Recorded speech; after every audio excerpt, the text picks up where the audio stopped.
नमस्कार, आप सभी का एक बार फिर स्वागत है हमारे इस खास कार्यक्रम में। आज हमारे साथ मौजूद हैं एडवोकेट दृष्टि मान जी, जो बताएंगे तमाम उन अनछुए पहलुओं के बारे में। तो चलिए बात करते हैं आज दृष्टि मान जी से।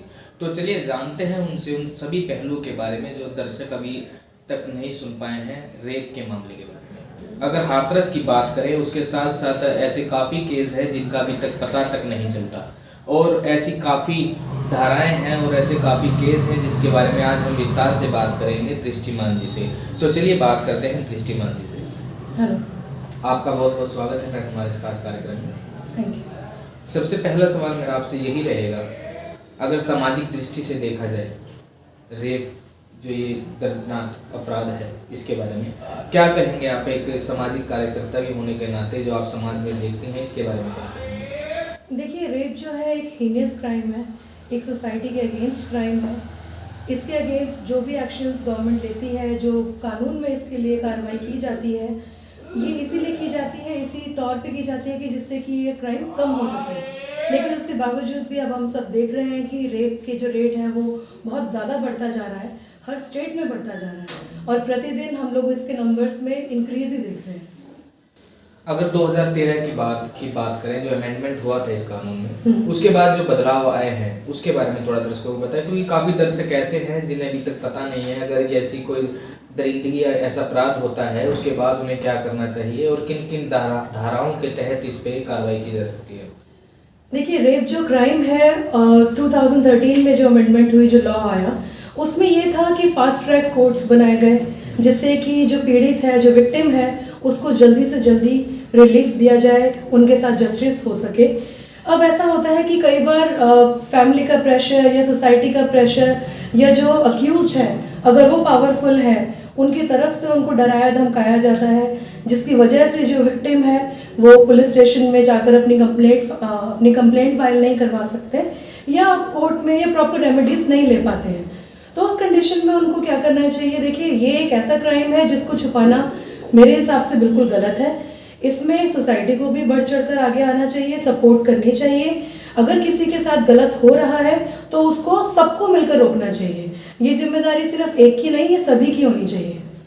आप भी एडवोकेट हैं, अधिवक्ता हैं, आपके सामने कोई ऐसा केस आया हो जो आप दर्शकों को बताना चाहें कि किस प्रकार उस पर आपने कार्रवाई की और बाद में जो आरोपी थे उनको सजा दिलाई, ऐसा कोई आपको केस याद हो आपके संदर्भ में हो?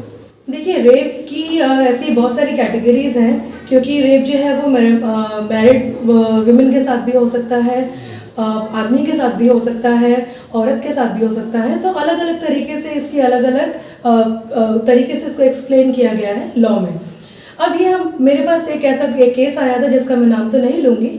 तो एक मैरिड लड़का था जिसने एक लड़की से झूठ बोलकर शादी की। तो उस कंडीशन में देखिए, कई ऐसे पॉइंट्स, ऐसे क्राइटेरियाज आ जाते हैं जिसको हम ये भी कहें कि कॉन्सेंट से था या कॉन्सेंट से नहीं था।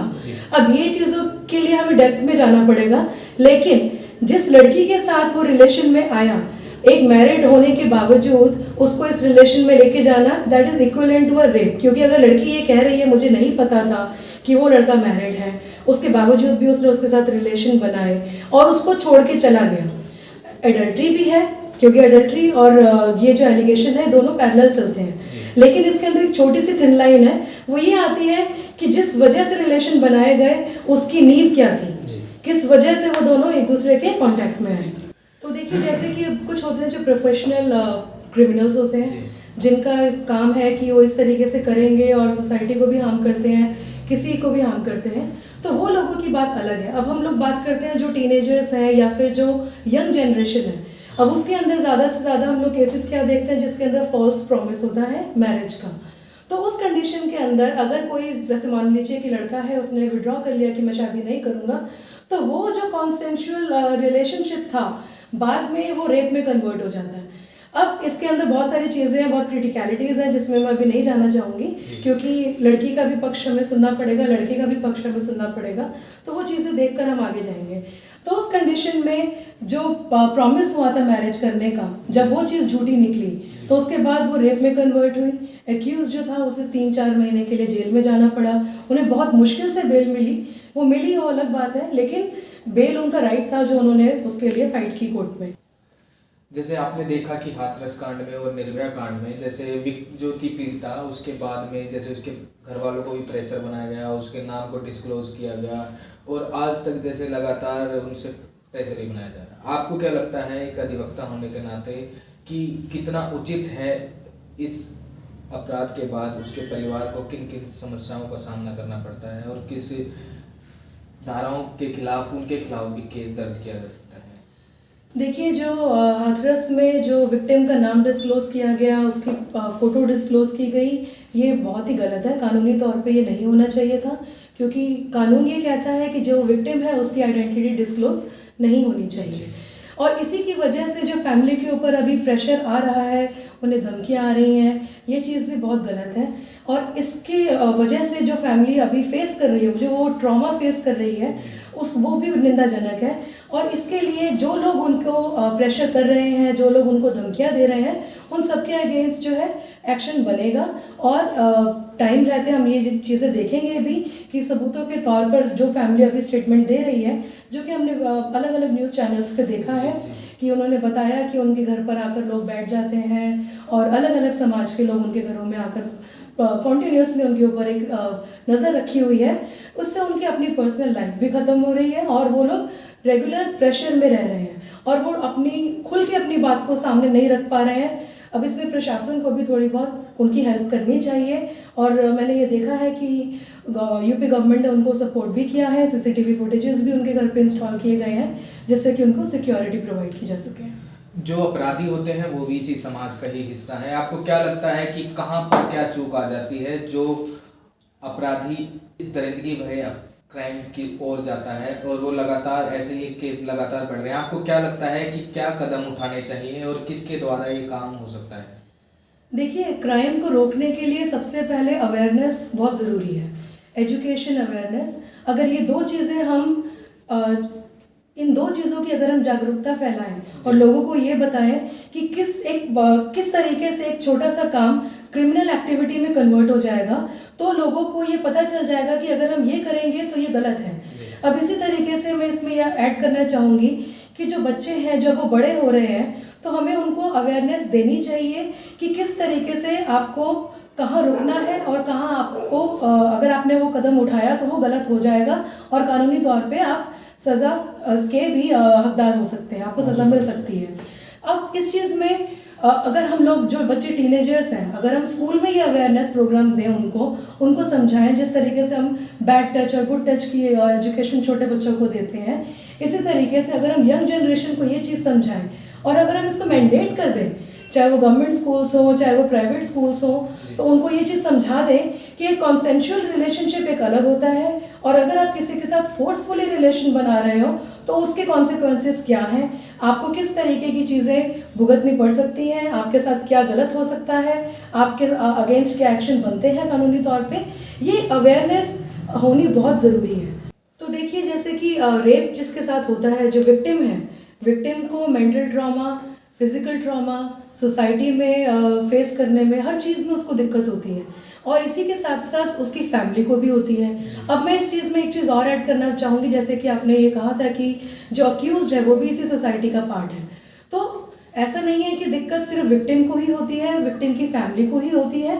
देखिए, दिक्कत अक्यूज्ड को भी होती है, उनकी फैमिली को भी होती है। तो इस क्राइम को हमें मिलकर रोकना है जिससे कि ये क्राइम रुके, ना अक्यूज को दिक्कत हो ना विक्टिम को दिक्कत हो। क्यों कोई अक्यूज बने, क्यों कोई विक्टिम बने? अगर ये क्राइम ही खत्म हो जाएगा तो इसमें सोसाइटी के ही हित में होगा। मैम, काफ़ी दर्शक ऐसे हैं जिन्हें शायद ये ना पता हो कि अगर ऐसा कोई अपराध उनके साथ या आसपास होता है तो उन्हें कहाँ पर जाना चाहिए, कहाँ पर पुलिस स्टेशन जाना चाहिए और क्या क्या पूरा प्रोसेस होता है, इसके बारे में थोड़ा दर्शकों को बताएं। देखिए, रेप ऐसा क्राइम है जिसके लिए 0 FIR का भी प्रावधान अब शुरू हो गया है। अब हम ये नहीं कह सकते कि अगर लड़की के साथ जो भी विक्टिम है उनके साथ अगर कुछ गलत हुआ है, रेप हुआ है या सेक्सुअल असॉल्ट हुआ है, तो वो किसी भी उनके आसपास का पुलिस स्टेशन में जाकर उसकी रिपोर्ट करवा सकती हैं। अगर वो उनके जुरिस्डिक्शन में नहीं भी आता है तो भी वो पुलिस स्टेशन जो है, उनके जो ऑफिसर्स हैं वो विक्टिम को मना नहीं कर सकते, वो 0 FIR उसमें करेंगे और उसके बाद जो उस लड़की का जो एड्रेस है उसके अकॉर्डिंगली उसके जुरिस्डिक्शन के पुलिस स्टेशन में उसको ट्रांसफ़र किया जाएगा। अब मान लीजिए कि लड़की वहाँ जाती है और उसकी कंप्लेंट नहीं ली जाती, अगर वो अपने जुरिस्डिक्शन के पुलिस स्टेशन में ही जाते हैं, उसकी कंप्लेंट नहीं ली जाती, उस कंडीशन में वो 100 नंबर पे डायल करें और अपनी जो कंप्लेंट है उनको समझाएं, उनको बोलें, क्योंकि इसके अंदर सुप्रीम कोर्ट की रूलिंग है कि अगर कोई विक्टिम आपके पास आती है तो कोई भी पुलिस ऑफिसर FIR लिखने से मना नहीं कर सकता, अदरवाइज उस पुलिस ऑफिसर के अगेंस्ट भी एक्शन होगा। अब हम ये कहते हैं कि FIR हुई और उसके बाद क्या प्रोसीडिंग्स आगे चलती हैं। विक्टिम का मेडिकल टेस्ट होना बहुत ज़रूरी है। ये चीज़ हमें ध्यान रखनी चाहिए कि अगर कोई विक्टिम ऐसी है तो उसका विदिन 24 आवर्स के अंदर अंदर ही, पहली बात तो ये है कि रिपोर्ट भी विदिन 24 आवर्स में ही हो जानी चाहिए। अब 24 आवर्स के अंदर अंदर ही विक्टिम का मेडिकल टेस्ट भी होना बहुत ज़रूरी है, जिसके बेसिस पे ये प्रूव होगा कि रेप है या नहीं है। जो भी इसके अंदर जो भी मेडिकल रिपोर्ट आती है वो इस केस को स्ट्रॉन्ग बनाती है। अब अगर कोई पुलिस ऑफिसर आपको मेडिकल टेस्ट के लिए नहीं लेके जाता तो आप उसके लिए भी एक्शन ले सकते हैं उस पुलिस ऑफिसर के अगेंस्ट। इसी तरीके से आगे जाकर जो नेक्स्ट स्टेप आता है वो ये आता है कि विदिन 24 आवर्स या उसके 48 आवर्स के अंदर जो विक्टिम है उसकी स्टेटमेंट कोर्ट के अंदर दी जाती है, जो स्टेटमेंट जज साहब लेते हैं, और वो 164 के बयान हम लोग कहते हैं सेक्शन 164 के अंदर, तो वो स्टेटमेंट रिकॉर्ड होती है। तो जो स्टेटमेंट उन्होंने पुलिस स्टेशन में दी थी वही स्टेटमेंट उनको जज साहब के सामने भी देनी होती है।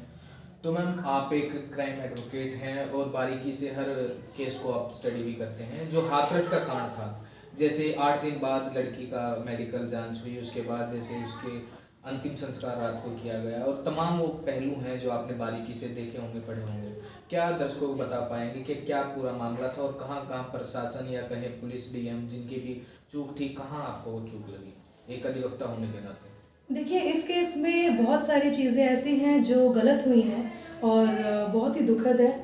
जिस तरीके से विक्टिम को रात को उनकी बॉडी को डिस्पोज ऑफ किया गया, उनको जलाया गया, ये बहुत गलत है, क्योंकि हिंदू होने के नाते अंतिम संस्कार होना बहुत ज़रूरी है और रात में किसी को जलाया नहीं जाता है।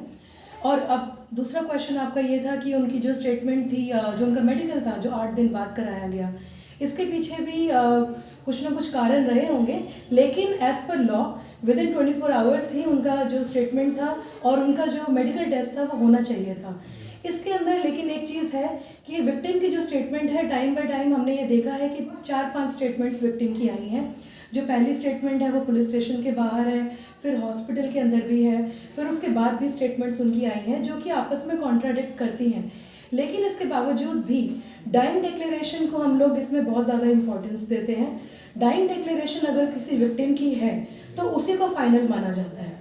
तो इसी तरीके से अब जैसे पोस्टमार्टम रिपोर्ट में हमने देखा, जो फॉरेंसिक रिपोर्ट आई है उसके अंदर रेप की पुष्टि नहीं हुई। अब इस केस के अंदर मैं ये कहना चाहूँगी कि पहली बार ऐसा हमने सुना है कि किसी रेप विक्टिम के अगेंस्ट किसी के बारे में ये बोला गया हो कि रेप की पुष्टि नहीं हुई, इस वजह से वो धारा नहीं लगी। डाइंग डिक्लेरेशन को हम इसमें नज़रअंदाज नहीं कर सकते। तो जब ये कोर्ट में मैटर जाएगा, जब इसका ट्रायल चलेगा, तो उस डाइंग डिक्लेरेशन को भी बहुत अहमियत दी जाएगी और उसी की वजह से इसके अंदर सेक्शन 376 जो गैंग रेप की जो इसमें धारा है वो ऐड होगी, और ऐड होने के बाद उसको भी इसमें बारीकी से देखा जाएगा। अब देखिए, जैसे कि मैंने आपको कहा था कि 24 आवर्स या 48 आवर्स के अंदर अंदर ये कार्रवाई हो जानी चाहिए। उसके पीछे जो है वो फॉरेंसिक कारण है, क्योंकि अगर रेप विक्टिम जो है वो 72 आवर्स के अंदर अंदर उनका मेडिकल नहीं हुआ तो सबूत जुटाने मुश्किल हो जाते हैं। इसी तरीके से हाथरस केस में भी हुआ, 8 दिन बाद उनका जो मेडिकल हुआ उसके अंदर जो एविडेंसेस थे, जो मेजर एविडेंसेस थे अक्यूज्ड को सज़ा दिलाने के लिए, वो कहीं ना कहीं कॉम्प्रोमाइज़ हो गए। तो उसकी वजह से इस केस के अंदर जो बेनिफिट ऑफ डाउट है, या फिर आप ये कहिए कि जो बेनिफिट है, वो अक्यूज को इसमें मिल सकता है। अगर मानसिकता की बात की जाए, जो आज लोगों की मानसिकता बदलती जा रही है कि अगर ये अपराध हुआ तो समाज में बुराई होगी या कहीं आस पड़ोस में दिक्कत होगी, तो क्या कहना चाहेंगे आप कि अगर ऐसे कोई अपराध होता है तो क्या करे वो परिवार जिसके साथ वो पीड़िता रहती है? देखिए, इस चीज़ को मैं एक एग्जाम्पल के तौर पे एक्सप्लेन करना चाहूँगी। हमें बीमारी भी होती है, हम उस बीमारी के साथ भी जीते हैं। कोई चाहकर बीमारी को इनवाइट नहीं करता, इसी तरीके से विक्टिम है, विक्टिम ने नहीं चाहा था कि उसके साथ ऐसा हो, फैमिली ये नहीं चाहती थी कि उसके साथ ऐसा हो, लेकिन फिर भी उनके साथ ऐसा अगर हुआ है तो सोसाइटी को मिलजुल कर उनको उनका हौसला बढ़ाना चाहिए, उनको हिम्मत देनी चाहिए कि अगर आपके साथ हुआ है तो कोई बात नहीं, ज़िंदगी यहीं ख़त्म नहीं होगी, ज़िंदगी आगे भी है। और इसी तरीके से उनको एनकरेज करना चाहिए कि वो अपनी बात को खुलकर कह सके, अपनी फाइट को कोर्ट में अच्छी तरह से लड़ सके, जिससे कि जस्टिस उनके साथ हो और समाज में लोगों की सोच बदले। क्योंकि कोई भी जिसके साथ ये क्राइम होता है, जो भी विक्टिम बनता है, इस चीज़ को प्लान करके नहीं अपने साथ करता। तो इसलिए इसमें कोई भी हो सकता है, आप भी हो सकते हैं, मैं भी हो सकती हूँ। तो इसलिए हमें यही सोचना चाहिए कि हम अगर ये हमारे साथ हुआ होता तो हम किस तरीके से इसको फेस करते हैं। तो अपने आप को दूसरे की जगह पर रखकर इसमें सोचना चाहिए। किन किन धाराओं के तहत इस पे जो रजिस्टर्ड होते हैं केस, क्या धाराएं होती हैं जब किसी आरोपी पर केस का फाइल किया जाता है, केस क्या धाराएं होती हैं? देखिए, सेक्शन 376 जो है वो रेप की धारा है। अब इसमें कई कैटेगरीज आती हैं जो पार्ट्स में डिवाइड हो जाती हैं। अब जैसे कि मैंने आपको पहले भी बताया था कि एक मैरिटल रेप, उसकी सेक्शन अलग है, अगर गैंग रेप है तो उसकी सेक्शन अलग है, और अगर कॉन्सेंशुअल रिलेशनशिप था तो वो अलग है। तो इसमें हम इसको अलग अलग तरीके से डिफाइन करते हैं। इसकी जो मैक्सिमम सज़ा है वो है लाइफ इम्प्रिजनमेंट। लेकिन अब जो रिसेंट जो चेंजेस अभी लॉ में हुए थे 2013 के बाद, उसमें ये कहा गया था कि रेयरेस्ट ऑफ रेयरेस्ट केस के अंदर डेथ पेनल्टी भी दी जाएगी।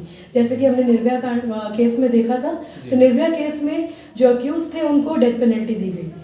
तो इसी तरीके से केस की क्रिटिकलिटीज़ को, जो विक्टिम है उसकी स्टेटमेंट को, उन सब चीज़ों को देखते हुए केस का फाइनल डिसीजन आता है। तो अब आ गया है समय आपसे अलविदा देने का, लेकिन जो दर्शक आपको देख रहे हैं, क्या संदेश देना चाहेंगे जो दर्शक आपको देख रहे हैं? देखिए, मैं आप सबको यही कहना चाहूँगी कि हमें अपने बच्चों को इस तरह से बड़ा करना चाहिए जिससे कि उनमें जागरूकता रहे कि सोसाइटी हम सभी के लिए है। अगर हम इसे ख़राब करेंगे तो ये हमारे लिए भी ख़राब हो जाएगी। हमारे भी बच्चे हैं जो इस सोसाइटी में ही रहते हैं। कल को अगर हम उनको अच्छी एजुकेशन और अवेयरनेस नहीं देंगे तो हम सभी को इसका हर्जाना भुगतना पड़ेगा। तो धन्यवाद मैम आपका हमें समय देने के लिए। Thank you. तो ये थी एडवोकेट दृष्टि मान जी, जिन्होंने बताया कि किन किन धाराओं के तहत यहाँ पर केस रजिस्टर्ड किया जाता है रेप के आरोप में, और तमाम उन अनछुए पहलू को भी आपके सामने बताया। तो इसी तरह हम दूसरे जो गेस्ट हैं, जो हमारे मेहमान हैं, उनसे आपको रूबरू कराते रहेंगे। तब तक के लिए आप देखते रहें न्यूज़ कास्ट।